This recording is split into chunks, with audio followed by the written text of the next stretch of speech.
Que tal, como están? Volvemos, como sempre, cun novo preguntoiro. Esta semana estamos falando cos nosos representantes políticos en Santiago sobre os temas que teñen que ver co noso concello. Hoxe conversamos con Agustín Hernández, voceiro do PP. Agustín, benvido, moi boas. Boas.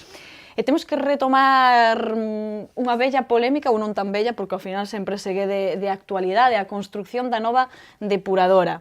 Volve a estar un pouco este tema na palestra, facemos un breve memoria, recordamos que para construir esta nova depuradora había unha ubicación inicial a carón da actual, que foi rexeitada, naquel momento houve protestas dunha plataforma veciñal, o goberno do PP, o goberno local do PP decidiu apoiar a esa veciñanza, propúxose unha nova ubicación, finalmente unha sentenza do Tribunal Superior de Xustiza de Galicia tamén paralizou ese proxecto. Estaba en marcha outro proxecto cunha nova ubicación, neste caso no Souto, e agora hai protestas tamén veciñais e dunha plataforma por parte do Concello de Ames, así que volvemos a estar nunha problemática, o tema está parado, hai certo medo a que se volva a paralizar este proxecto nesta nova ubicación. De feito, esta mañá o voceiro do PSOE, Paco Reyes, botáballe a culpa de todo a vostede, Agustín.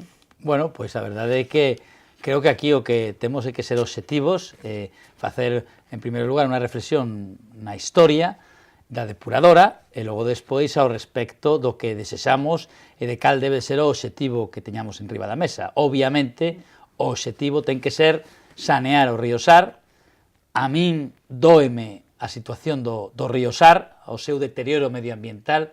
É inaudito que alguén que defende o medio ambiente, a saúde e a situación ecolóxica dos nosos ríos, neste caso do río Sar, pois non defenda a execución o máis asiña posible dunha depuradora que, dunha vez por todas, rache co incumprimento de Santiago ao respecto dos seus vertidos líquidos, non? Nese sentido, é certo que o Partido Popular, nas eleccións de 2011, tivo un compromiso ao respecto de non facer a depuradora prevista no seu día xusto en fronte da actual depuradora. A partires diso, pois tramitouse un novo expediente, unha declaración de impacto ambiental conforme a dereito, rematada, aprobada, por certo, con menos alegacións cas que tiña a depuradora orixinal en fronte da actual depuradora, e, polo tanto, o que toca agora é pechar o financiamento, é asinar o convenio e é iniciar a execución das obras. Calquera actuación que pois retrase esa folla de ruta sería tremendamente prexudicial para o medio ambiente e para os intereses da cidade, posto que non temos que esquecer que nestes momentos a depuradora ten un orzamento garantido por fondos europeos en unha porcentaxe importante, o 60%, é o derradeiro período no que Galicia vai ter ese tipo de fondos, e, polo tanto, de non rematar este expediente, de non continuar coa execución da obra, perderemos eses fondos. A xente ten que coñecer e ten que ter claro que estamos a falar dunha infraestructura declarada de interese xeral, o que non significa que a competencia sexa do Ministerio de Medio Ambiente, de Agricultura neste caso, que sexa da Administración Central. O saneamento, a depuración de Santiago é unha competencia exclusiva do Concello de Santiago.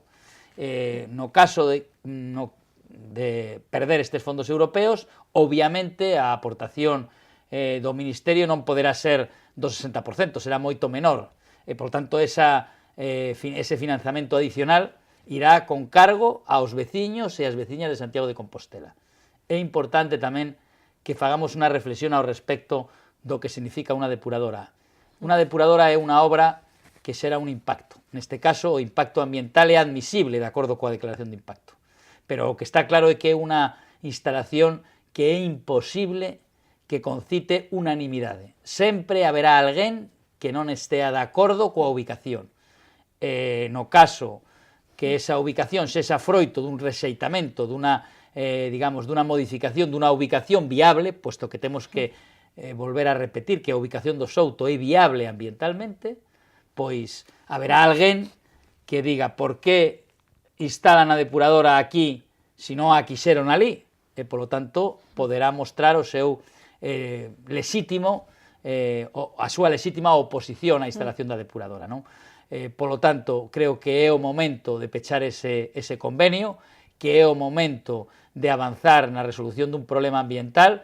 É inaudito que alguén que defende o medio ambiente poida estar de acordo en retrasar, en adiar a instalación dunha depuradora que non admite máis retrasos, e, polo tanto, creo que o que debería de facer o goberno municipal é traballar para resolver o problema, non tentar atopar novas solucións, novas alternativas que, lóxicamente, xerarán novos debates e que, polo tanto, orixinarán un retraso evidente na consecución dunha instalación que é absolutamente imprescindible, necesaria e inaprazable para Santiago de Compostela. Polo tanto, creo que neste tema habería que tentar atopar un acordo unánime para pechar este debate estéril, este debate que non permite, que non posibilita que academos o saneamento integral do noso río ao máis asiña posible, non?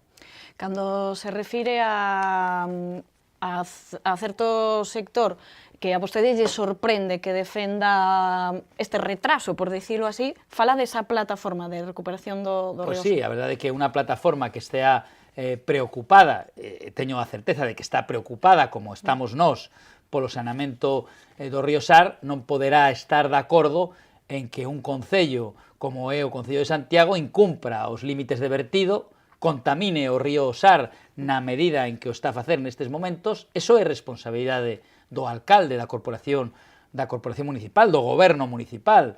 Non é unha cuestión allea á responsabilidade do Concello, ao contrario, é absoluta e totalmente responsabilidade do Concello. Polo tanto, se non acadamos ese saneamento máis asiña posible, seguiremos incumprindo a normativa, seguiremos contaminando o río Sar, seguiremos contaminando a ría da Arosa, e volvo a repetir, non coñezo ni unha soa depuradora en Galicia que non xerara algún tipo de oposición, puesto que é unha instalación pois que xera un impacto, non? Neste caso, creo que o máis intelixente, o máis útil para o interese público sería que o Concello de Santiago, e tamén, por que non, o Concello de Ames, os veciños que consideran que a instalación do Souto está demasiado cerca das súas vivendas, pois aunaran os seus intereses para acadar o millor diseño posible, posto que é certo que é posible diminuir o impacto inda máis do que está previsto na propia declaración de impacto ambiental. Por lo tanto, se poñemos o noso interese, se poñemos a nosa enerxía en acadar, en exixir ao Ministerio de Medio Ambiente, a Aquaes, que é a sociedade estatal que vai licitar a obra, que diminúa o impacto, estou seguro que a ubicación do Souto será aínda millor que o previsto na propia declaración de impacto ambiental e polo tanto, conseguiremos diminuir o impacto ambiental, que debería de ser o objetivo, diminuir o impacto ambiental da depuración e garantir un vertido asumible ao río Sar, non? Bueno, mentres temos ese convenio sen asinar, recordamos que están implicadas varias administracións, tanto o Concello como a Xunta e o Ministerio, hai fondos europeos, como xa acabamos de dicir. Supoñase que ese convenio se asinaría polo mes de outubro, máis ou menos, o mes pasado, e aí está sen asinar. Bueno, nos temos constancia, dende fai tempo, que existe un borrador de convenio. Tamén temos constancia que por parte do goberno ata fai uns días existía conformidade por parte do goberno municipal ao respecto da asinatura do convenio. O convenio é exactamente igual que o resto dos convenios das obras de interese xeral declaradas como tales en Galicia, é dicir, a Administración Central aporta os fondos europeos na súa integridade e a Administración Autonómica e a Administración Local aportan o resto do financiamento en partes iguais, non? Por lo tanto, non estamos aplicando un criterio diferente en Santiago que no resto das cidades de obras declaradas de interese xeral. Temos que aproveitar eses fondos europeos, puesto que é certo que en períodos anteriores os fondos europeos financiaban unha porcentaxe maior, nun 80%, cando eran fondos de cohesión, nun 75%, cando eran fondos FEDER, como no caso que nos ocupa a depuradora do Souto. Neste caso, neste período que remata no 2020, os fondos europeos cofinancian ao 60%, por lo tanto, o Concello deberá de aportar o 20% e a Xunta de Galicia aporta o resto do outro 20%. No caso de perder estes fondos europeos, obviamente, a aportación do Concello debería de ser moitísimo maior, e esa aportación do Concello non é posible facer fronte á mesma co orzamento municipal, posto que estamos a falar dun orzamento de alrededor dos 100 millóns de euros na súa integridade, sino que obviamente, e tamén é bo que o saiban os ointes e os televidentes, no caso de perder estes fondos europeos, o custe para a veciñanza, o custe na factura da auga da nova depuradora de Santiago, que é unha obriga das directivas europeas, sería moitísimo maior para os veciños e as veciñas. Por lo tanto, o alcalde, no caso de non continuar con este expediente, deberá de explicar aos veciños por que asume un sobrecuste na factura da auga como consecuencia da decisión de adiar a execución da depuradora. Ben, pois imos deixar a depuradora para continuar con outros asuntos. Quería preguntarlle pola reunión que se produciu entre os diversos axentes que conforman esa mesa para ir deseñando os avances ou como ten que ir evolucionando o polígono da Sionlla, diversos axentes que son o Concello, está a Universidade, está a Cámara de Comercios, empresarios do Tambre, está a Xunta, e tamén vostedes da oposición de Santiago formaban parte dese grupo, pero nesa última reunión non estaban. Preguntei tamén aos seus compañeros da oposición, a Rubén Cela e a Paco Reyes, se estaban molestos por non ser convidados ou convocados a ese encontro, e un pouco molestos sí que estaban, ou sorprendidos, máis ben, por non formar parte desta última xuntanza. Vostedes como tomaron? A verdade é que eu iba a empregar precisamente esa verba sorprendido máis que molesto, posto que é un asunto no que levábamos traballando como corporación, con independencia de estar no goberno ou na oposición de fai tempo. Todas as xuntanzas que tiveron lugar, incluso a sinatura do convenio, foi coa presenza de todos os grupos da corporación. Bueno, parece ser que o Concello, que foi o encargado de facer a derradeira convocatoria, fixo a convocatoria sin contar co resto dos grupos da oposición, e tamén parece que sin o traballo previo necesario e imprescindible para ser productivo, non? En definitiva, o que aconteceu foi que a Consellería foi convocada sin unha orde do día previo.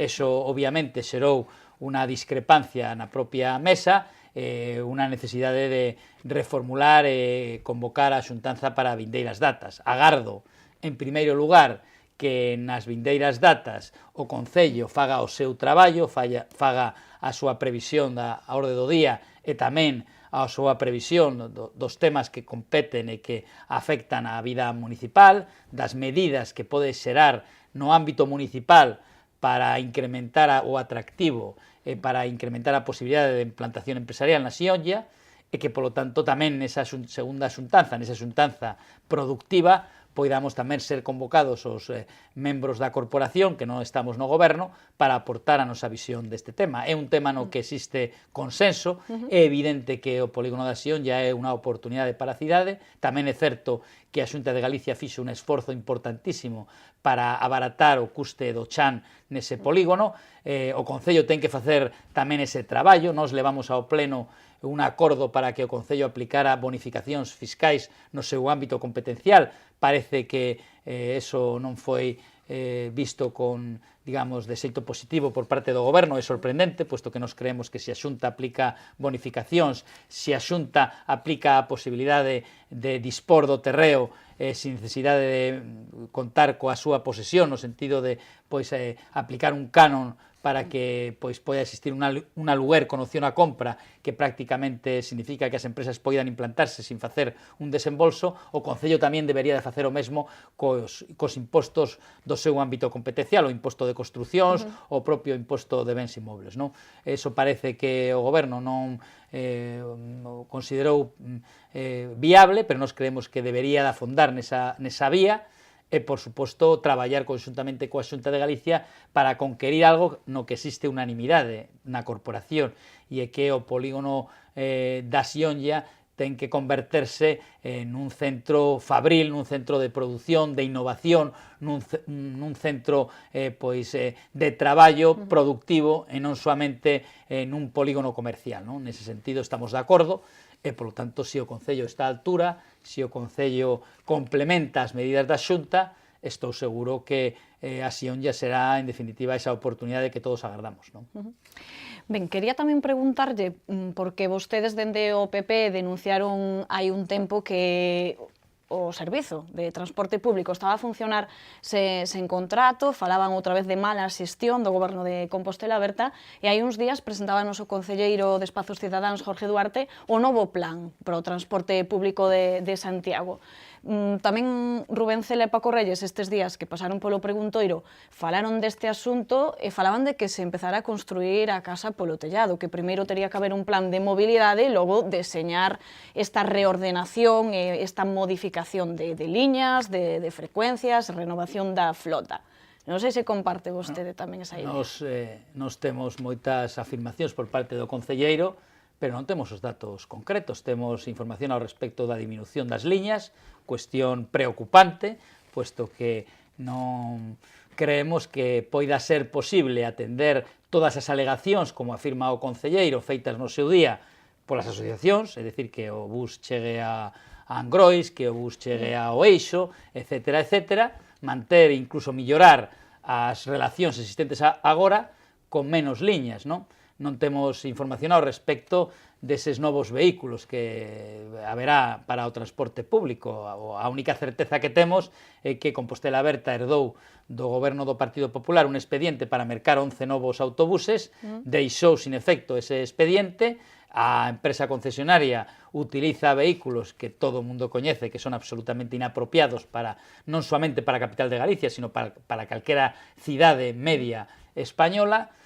O actual concurso, o actual contrato está sin soporte legal, é dicir, está cunha valeiro legal que é preocupante, non temos datas concretas para o novo concurso, non coñecemos os datos, non coñecemos o estudo económico que soporte, pois, por exemplo, esa noticia ao respecto de que o rural de Santiago vai contar con transporte a demanda, é dicir, que un cidadán poderá dispor dun determinado transporte en función da súa necesidade facendo unha reserva previa. Non nos creemos que eso é unha boa idea, que eso vai na liña do que está a facer a Xunta de Galicia, pero que o lóxico tamén sería avanzar nese campo a través dunha colaboración cos taxistas, non?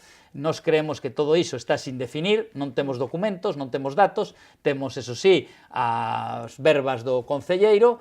Nos solicitamos nun pleno que o goberno, antes de proceder á licitación do novo concurso, trasladara toda a información aos grupos municipais e aos colectivos cidadáns. Estamos agardando por esa decisión.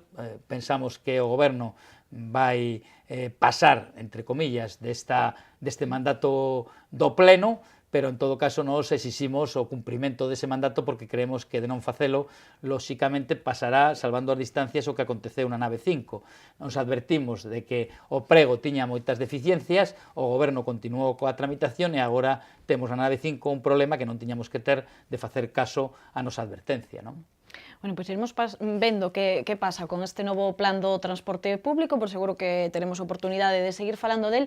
Quero rematar moi brevemente con unha cuestión que ten que ver co Nadal. Esta tarde acendíase o alumeado nas rúas, tanto na zona vella como no ensanche e nos barrios e parroquias, despois de un par de Nadales con tanta polémica. Pregúntolle que lle parece esta celeridade deste ano. Compostela Aberta necesitou 2 anos para facer o que tiña que facer no primeiro ano do seu mandato, o que é normal, que é proceder ao encendido no momento axeitado. Polo tanto, é un motivo de satisfacción pola cidade e tamén, o digo humildemente, pola utilidade da nosa labor de oposición e tamén do traballo dos cidadáns que fai un ano amosaron a súa, digamos, malestar por o que aconteceu, non somente o ano pasado, sino o anterior. Polo tanto, benvidos os membros do goberno a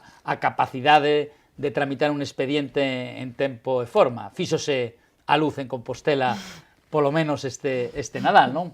E parece que por 2 anos, porque desta vez o contrato está licitado para 2 anos, non sei... Eso significa que de algo, o digo con humildade, de algo sirve a oposición do Partido Popular. Criticamos no primeiro ano, eles dixeron que era o primeiro ano, que tiñamos que ser comprensivos, criticamos o segundo ano, que ainda foi peor.